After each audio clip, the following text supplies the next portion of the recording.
শীতের সকালে ঘুম ঘুম চোখে স্কুলে যাচ্ছিল কচি কাচারা, কিন্তু আচমকা মাঝ রাস্তায় ব্রেক কষে দাঁড়িয়ে পড়ল স্কুল বাস। হলোটা কি? দুর্গাপুরের একটি বেসরকারি ইংরেজি মাধ্যম বিদ্যালয়ের 3টি বাস আটকে বিক্ষোভে সরব স্থানীয় বাসিন্দারা। অভিযোগ, নম্বর প্লেট ছাড়াই শিশু বোঝাই বাস চলছে রাস্তায়। চালকরা দেখাতে পারেননি বাসের কোনো বৈধ কাগজপত্র।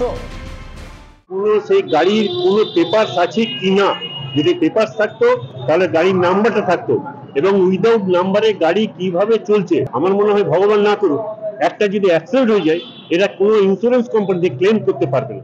গাড়িগুলোর নাম্বার প্লেট নেই, একটা গাড়িতে নাম্বার প্লেট নেই। এগুলো তো পরিবহন দপ্তরে দেখা উচিত যে গাড়িগুলোর নাম্বার প্লেট, ওই গাড়িগুলো কাউকে আজকে অ্যাক্সিডেন্ট করে রেসপন্সিবিলিটি কার হবে? আচমকা কোনো দুর্ঘটনা ঘটলে নম্বর প্লেট বিহীন বাসের দায়িত্ব প্রশাসন নেবে? এতজন শিশুকে নিয়ে ট্রাফিক আইন অমান্য করে রাস্তায় বাস নামিয়েছে স্কুল কর্তৃপক্ষ। এই দুঃসাহস ছাড়া আর কি?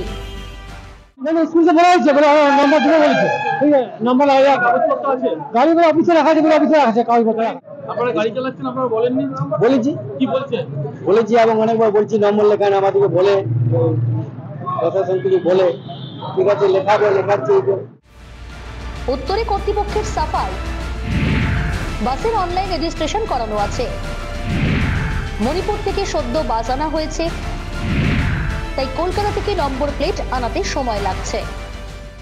নাম্বার প্লেটের নাম্বার নেই, এটা আমাদের মণিপুর থেকে এসেছিল, তো তারপরে আমাদের অনলাইনে রেজিস্ট্রেশন সব কিছু করা আছে, শুধু নাম্বার প্লেট আমাদের কলকাতায় আছে, আনা হয়নি বলে আমাদের লাগানো হয়নি। ট্রাফিক আইন অনুযায়ী গাড়ির বৈধ নাম্বার থাকায় বাঞ্ছনীয়, রাস্তায় বৈধ নাম্বার ছাড়া গাড়ি রাস্তায় চলবে। যাই হোক, আমরা যখন এই অভিযোগটা পেলাম, আমরা তদন্ত করে দ্রুত তদন্ত করে দেখি এবং এটা আমরা রিপোর্ট নিয়ে নিচ্ছি। যারা স্থানীয়রা রয়েছেন তারা বলছেন যে যদি এক্ষেত্রে অন্য কেউ হতো তাহলে সেক্ষেত্রে হেনস্থার মুখে পড়তে হতো সাধারণ মানুষকে, কিন্তু কোথাও যেন সেই নীরবতা, যে কোথায় সমস্যা সেটা কিন্তু উদাসীন রয়েছেন প্রশাসনিক কর্তারা।